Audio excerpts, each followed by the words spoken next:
Metre ब्याजको पासोमा मधेस, सपनादेखि सम्पत्तिसम्म स्वाहा।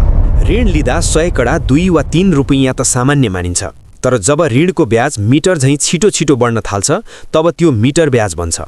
मध्य प्रदेशका हजारौं नागरिक अहिले यही अदृश्य तर भयानक आर्थिक जालोमा फँसेका छन्, जसले उनीहरूको घरबास मात्र होइन बाँच्ने आधार समेत खोसिरहेको छ।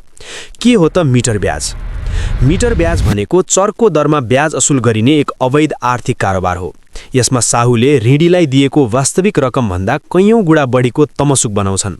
यसलाई मिटर ब्याज भन्नुको मुख्य कारण यसको गणना गर्ने तरिका हो, जहाँ ब्याजको पनि ब्याज खपिँदै जान्छ र ऋणको अङ्क छोटो समयमै आकाशिएर तिर्नै नसक्ने अवस्थामा पुग्छ। मध्य प्रदेशमा यसको भयावह प्रभाव। नेपालका अन्य क्षेत्रको तुलनामा मध्य प्रदेश मिटर ब्याजबाट सबैभन्दा बढी आक्रान्त छ।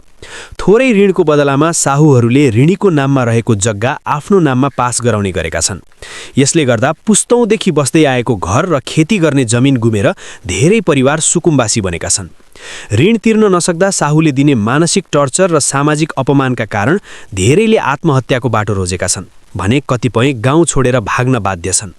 घरको आर्थिक अवस्था बिग्रिएपछि यसको प्रत्यक्ष मार महिला र बालबालिकामा परेको छ।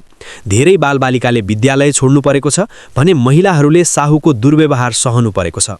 वैदेशिक रोजगारीमा जान वा बिरामीको उपचारका लागि लिएको सानो ऋण नै मधेसका गरिबका लागि काल बनेको छ। मधेसका जिल्लाहरू सिराहा, सप्तरी, धनुषा, रौटहट लगायतका पीडितहरू पैदलै काठमाडौँको माइतीघर पुगेर आन्दोलन गरेपछि सरकारले अनुचित लेनदेन मिटर ब्याजलाई अपराध मान्ने कानुन त बनाएको छ, तर अझै पनि गाउँ-गाउँमा साहुहरूको डर र नक्कली कागजातका कारण धेरै पीडितहरूले न्याय पाउन सकेका छैनन्। मिटर ब्याज केवल व्यक्तिगत समस्या मात्र नभई मधेसको समग्र अर्थतन्त्र र सामाजिक संरचना ध्वस्त पार्ने रोग बनेको छ। यसलाई पूर्ण रूपमा नियन्त्रण गर्न स्थानीय प्रशासन र न्यायिक निकायको सक्रियता अनिवार्य देखिएको छ।